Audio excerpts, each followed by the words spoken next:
Assalamualaikum warahmatullahi wabarakatuh. Halo semuanya, perkenalkan saya Siva Nur Ameliananto, NPM 2301201054. Saya adalah mahasiswa Prodi S1 Manajemen UPN Veteran Jawa Timur. Nah, pada video ini, saya akan membahas dan memberikan tutorial lengkap bagaimana cara menyelesaikan kasus penugasan menggunakan Excel Solver dengan pendekatan model matematis kuantitatif yang bertujuan untuk meminimalkan biaya. Nah, mari kita mulai. Di sini saya telah mendapat latihan soal, yaitu sebuah perusahaan konsultasi teknik memiliki 4 proyek baru dan harus menugaskan 4 orang karyawan untuk masing-masing proyek. Nah, setiap karyawan memiliki tingkat efisiensi yang berbeda tergantung pada proyek yang dikerjakan. Begitu pula dengan hal dana. Nah, hal tersebut berdampak pada biaya kerja yang harus dikeluarkan. Tabel di bawah ini menunjukkan perkiraan biaya kerja dalam satuan juta rupiah jika masing-masing karyawan ditugaskan pada proyek tertentu. Nah, sebelum itu kalian bisa membuat terlebih dahulu tabel seperti ini ya teman-teman. Ini adalah perkiraan biaya kerja yang akan dikeluarkan. Nah, permasalahannya di sini yaitu yang pertama, setiap karyawan hanya ditugaskan ke satu proyek. Lalu, setiap proyek hanya boleh dikerjakan untuk satu karyawan. Nah, kita akan menggunakan metode penugasan untuk menentukan kombinasi yang seperti apa agar penugasan ini dapat optimal. Nah, sebelum itu, kalian bisa membuat sheet atau menambah sheet, yaitu sheet penyelesaian, dengan mengcopy tabel ke sheet penyelesaian. Seperti itu ya teman-teman. Lalu setelah mengcopy, kalian juga bisa membuat tabel yang lain atau tabel matriks yang akan digunakan untuk perbandingan. Nah, setelah itu kalian harus mengenolkan semua nilai yang ada di tabel tersebut.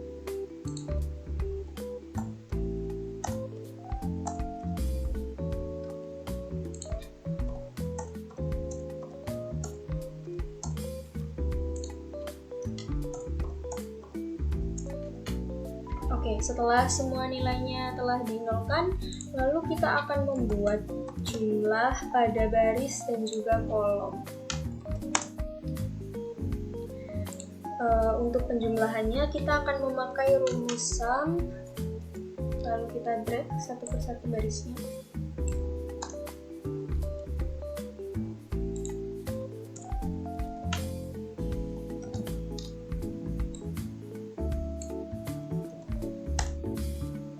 Seperti itu, lalu bisa kalian langsung drag seperti ini. Begitu pula dengan bagian kolom. Tetap menggunakan rumus sum, lalu kalian drag. Selanjutnya bisa kalian drag satu persatu. Seperti itu. Setelah tabel matriks selesai, selanjutnya kita akan pindah ke total biaya minimum yang optimal. Nah, di sini teman-teman bisa membuat rumus sum product.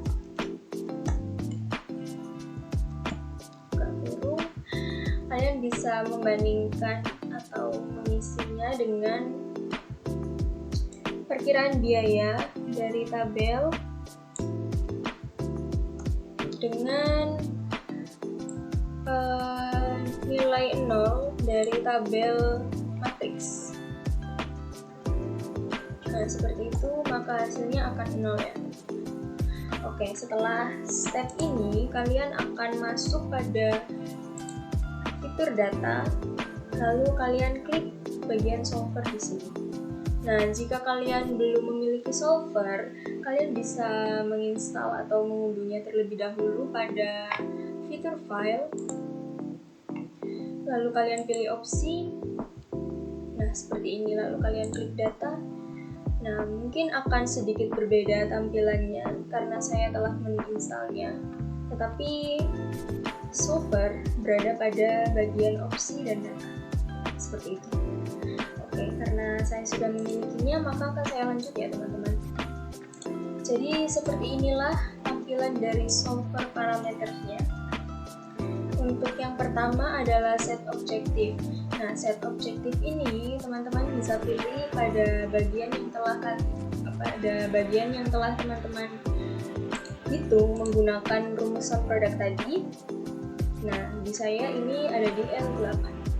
Oke, karena kita sedang mencari total biaya minimum, maka kita akan memilih fitur minimize.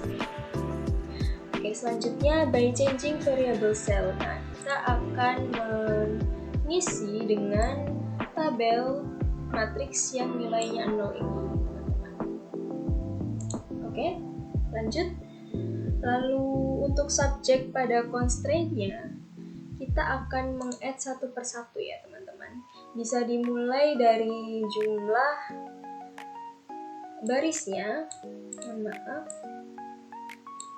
Nah, ini kalian klik sama dengan 1. Maksudnya seperti apa? Karena tadi permasalahannya, satu karyawan hanya boleh menyelesaikan satu proyek. Seperti itu asumsinya. Oke, selanjutnya pada bagian kolom, kita akan mendrag seperti ini. Klik sama dengan 1, yang mana asumsinya adalah satu proyek hanya boleh dilakukan atau dikerjakan oleh satu karyawan. Seperti itu ya teman-teman. Lalu kalian bisa klik add, dan setelah selesai kalian klik cancel. Oke, di sini kalian jangan lupa untuk mencentang fitur ini, karena jika kalian tidak mencentangnya, maka bisa saja hasil solver berangka negatif. Jadi kita mencegah agar angkanya tidak negatif, kita centang. Lalu untuk metode penyelesaiannya, kita akan menggunakan metode simplex LP. Nah, setelah semua telah selesai dilakukan, maka selanjutnya kita klik solve.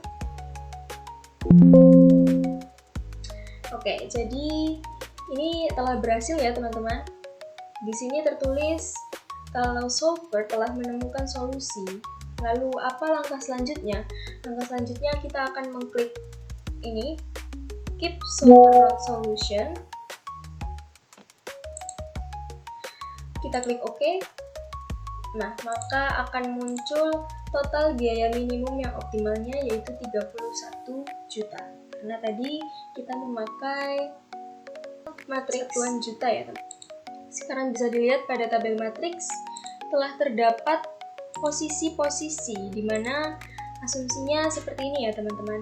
Karyawan 1 mendapatkan proyek C, karyawan 2 lebih optimal untuk mendapatkan proyek B, sedangkan karyawan 3 lebih optimal untuk proyek A, lalu karyawan 4 lebih optimal untuk proyek D. Nah, untuk mempermudah pembacaan, kita bisa membuat kesimpulan yang seperti ini.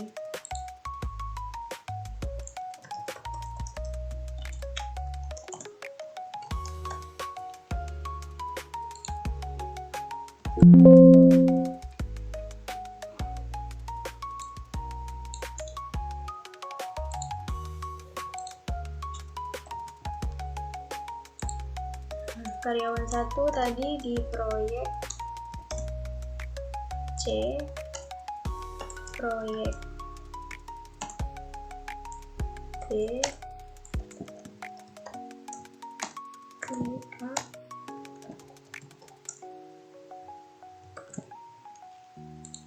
proyek D.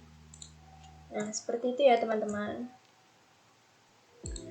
Lalu bisa dilihat pada tabel yang atas atau tabel perkiraan biayanya, jika karyawan 1 ditempatkan pada proyek C, maka ia akan membutuhkan senilai 7 juta rupiah.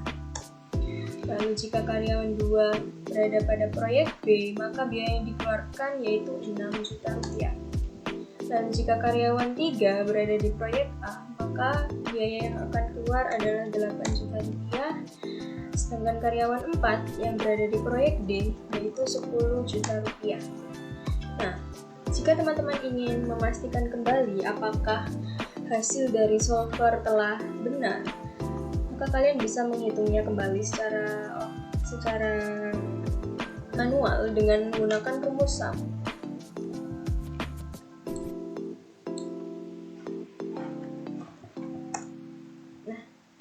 Seperti itu teman-teman. Jadi hasilnya sama. Total biaya minimumnya yang optimal yaitu di angka 31 juta rupiah. Nah, dari proses ini, saya belajar bahwa metode penugasan itu dapat diselesaikan dengan efisien menggunakan Excel software. Nah, kunci dari metode ini adalah menyusun model matematis yang tepat dan memastikan semua constraint terpenuhi. Nah, dengan alat bantu sederhana seperti Excel, kita bisa menyelesaikan persoalan kompleks dalam pengambilan keputusan manajerial secara akurat dan tepat.